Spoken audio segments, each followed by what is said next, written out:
Welcome, everyone, to a Monday episode of the Call Sheet Podcast here at the Fans First Sports Network. Kevin Smith with you, diving in on a fascinating subject today.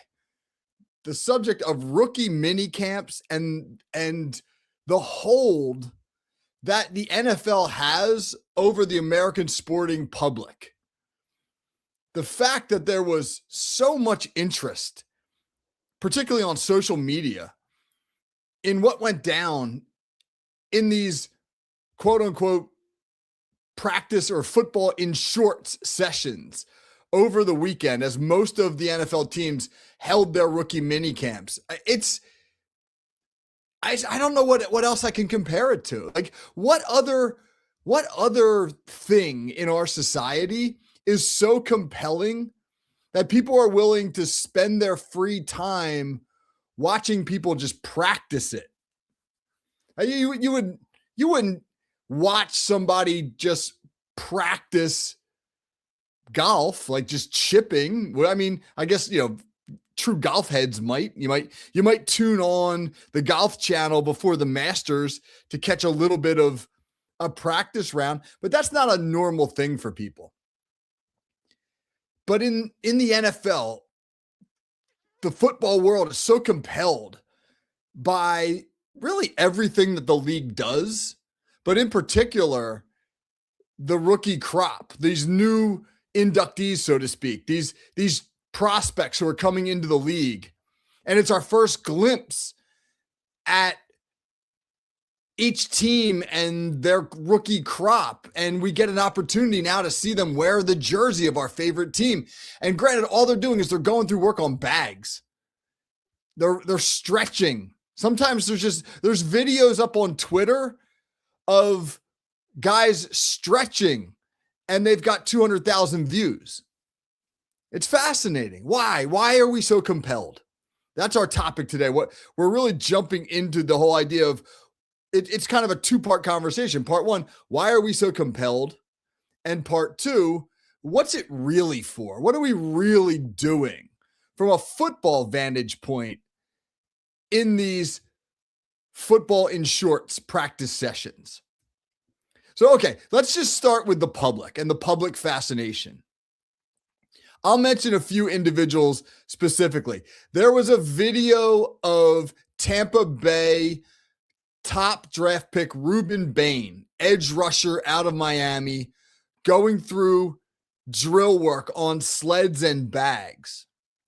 And I'll admit, he looked great. I even weighed in on it. And by the way, I'm including myself in this conversation of those in the public who are just fascinated by all of this. I'm not poking fun at all. I'm just trying to understand it.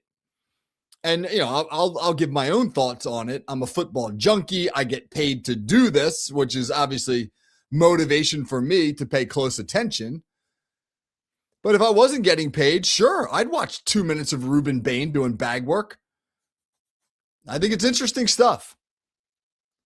But what's really interesting is the speculation. You watch a guy work on the bags for 2 minutes, and then you get this slew of comments about how we think he's going to project.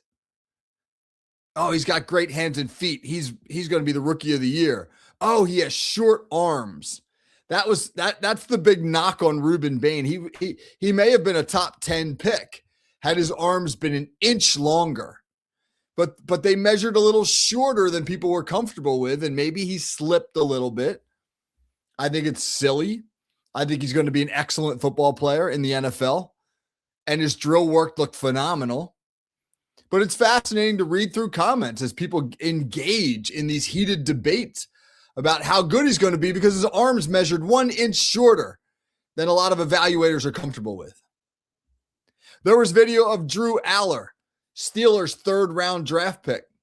Now you got to understand some context here if you're not a Steelers fan. This is a franchise that is now starving for the heir to Ben Roethlisberger, who retired almost 5 years ago now. I mean, Ben Roethlisberger retired at the end of the 2021 season. And the Steelers drafted a quarterback in the 1st round right after Kenny Pickett. And, there was there was some enthusiasm about that, but I don't think there was quite this sense of urgency. Like I think the thinking at the time was, hey, Roethlisberger just retired. The Steelers need a quarterback. They'll find one. But then they swung and missed on Pickett. And then they've had a host of transient quarterbacks just kind of come through and be one and done. Mitch Trubisky and Russell Wilson and Justin Fields. And, now you've got the fixture quarterback.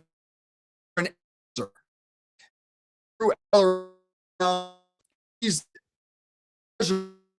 looks mass produced back 230 out, and the knock was great. And so, what did we get on social media over the weekend? We got dozens of videos of Drew Aller going through drill work, and people weighing in. Oh gosh, his feet look slow and clunky. And then other people are saying, well, that's the drill. The drill's focused on precision. It's not focused on speed. He's supposed to go through it deliberately. He's going to suck. He's going to be a bust. He can't play in big games. He's going to be the man. He's going to be the next starting quarterback in Pittsburgh for the next decade. On and on it goes. Jeremiah Love, the Arizona Cardinals running back, 3rd overall pick in the draft. He's the guy I was talking about when I saw a video of him, 200,000 views of Jeremiah Love stretching. Jeremiah Love going through bag drills. This one guy wrote a long essay that he linked to on his Twitter post. And by the way, I know I'm sorry if I sound antiquated by calling it Twitter. I just hate the name X. Twitter sounds like a thing. X is like something that you name when you don't know what it is. I mean, my God, when slaves were forced to sign documents at slave auctions and they didn't know how to write their name, or they didn't even have a name that could be used to register, they were allowed to use an X. And by no means, please, I'm not trying to equate Twitter to slave auctions in any way, shape, or form. I'm just saying the X is a very generic symbol. So anyway, Twitter, yeah. 200,000 Jeremiah Love views of him stretching. And this one guy wrote this long essay about Jeremiah Love is going to be the offensive rookie of the year. And all you got to do to know that is watch him go through these bag drills.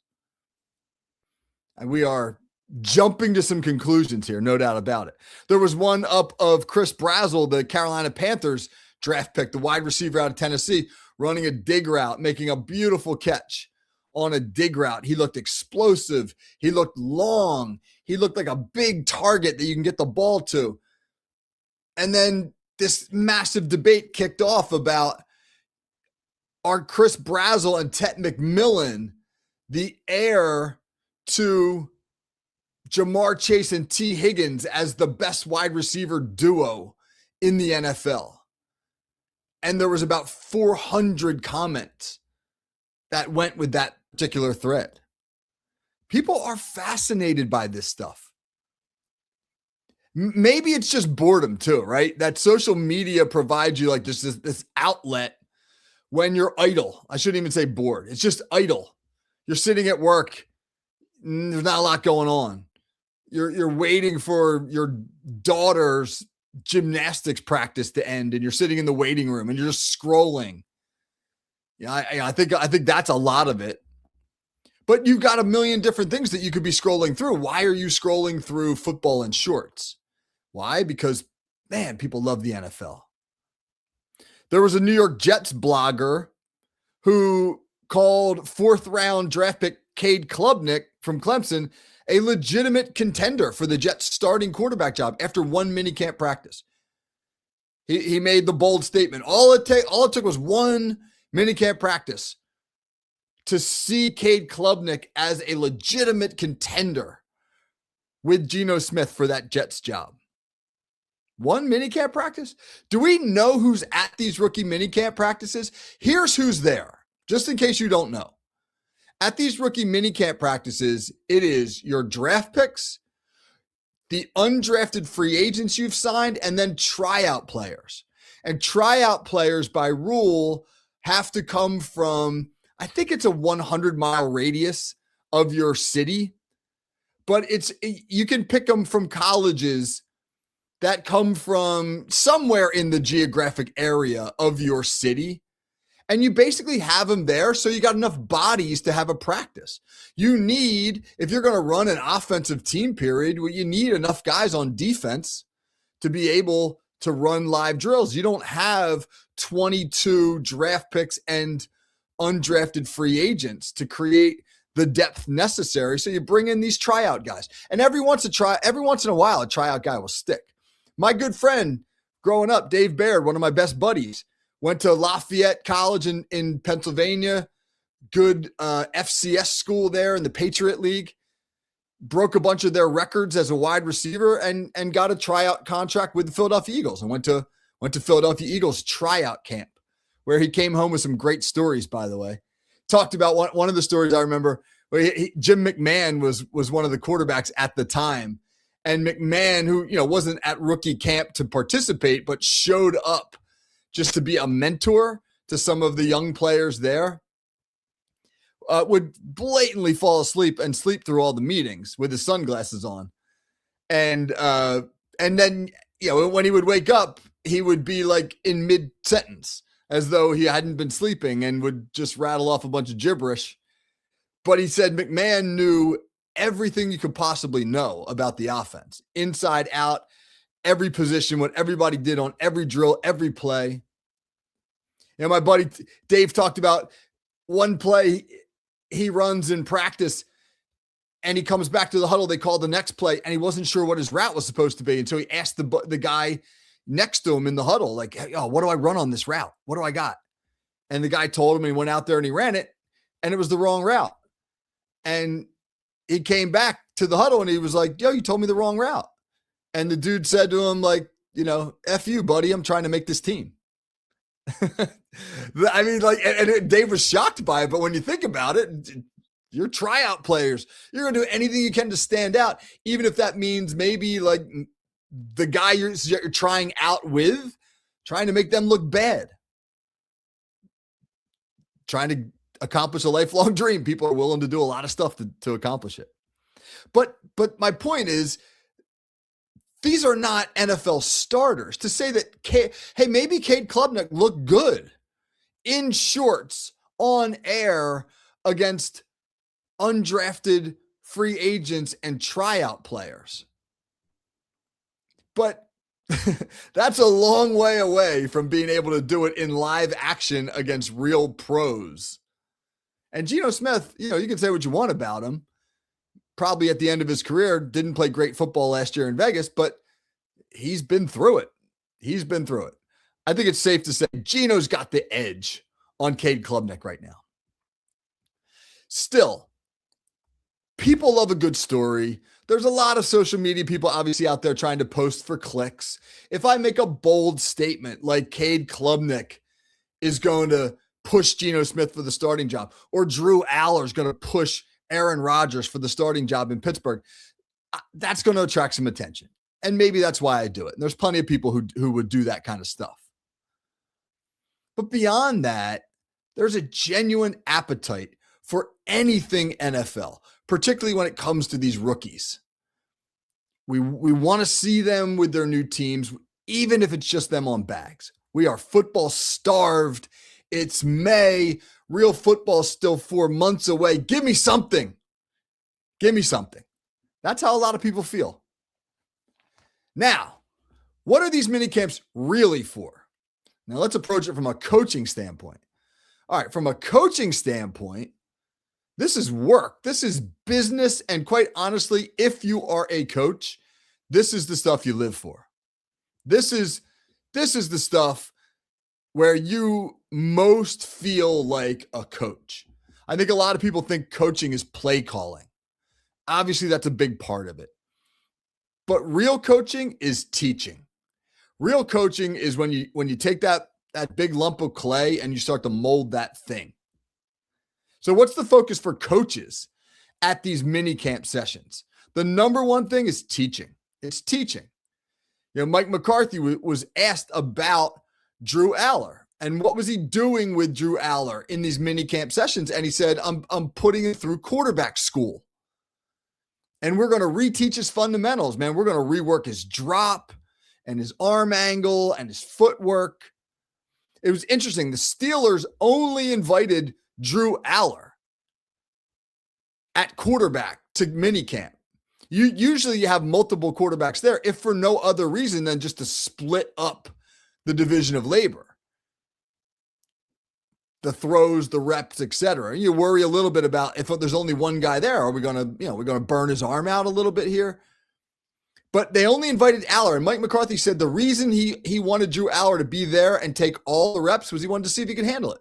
Could he handle the operation of running a huddle, getting the play call, communicating it in the huddle? Could he get everybody lined up? Could he do all the drills? Could he make all the throws? Could he run through a team script period where there's 35 plays and not mess it up? They really wanted a hard evaluation of him. But more than anything else, they wanted to teach. They are teaching. In a lot of the video that was put up on Twitter, you see guys in stances. And you think to yourself, they're in the NFL now. Like, don't they know how to get into a stance? Well, they know how they've been taught to get into a stance, but I guarantee when an NFL offensive line coach gets these rookies in minicamp, he's going to tweak their stance. He's going to stand, and then he's them things been taught before about their stance that's going to help them in some way, shape, or form to get off the ball faster, to win leverage, to quicken their first step on a zone block, whatever it might be. Teaching and fundamentals, overwhelmingly, the biggest part of these mini camps. The other thing that they like to focus on is scheme and the install part. And that's just practical and functional.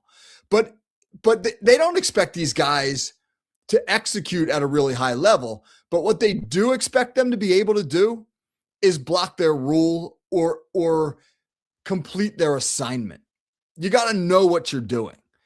You're given the playbook before you come to minicamp. You're expected to study.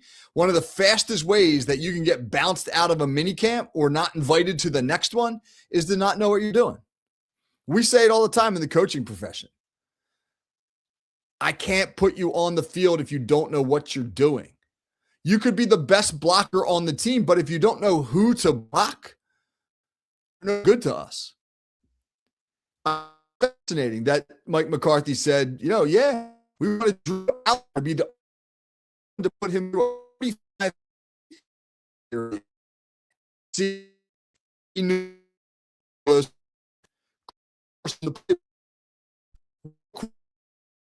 for who's done their homework, who hasn't, who's going to put in the work, who's trying to impress us with their knowledge as much as they are with their physical skills.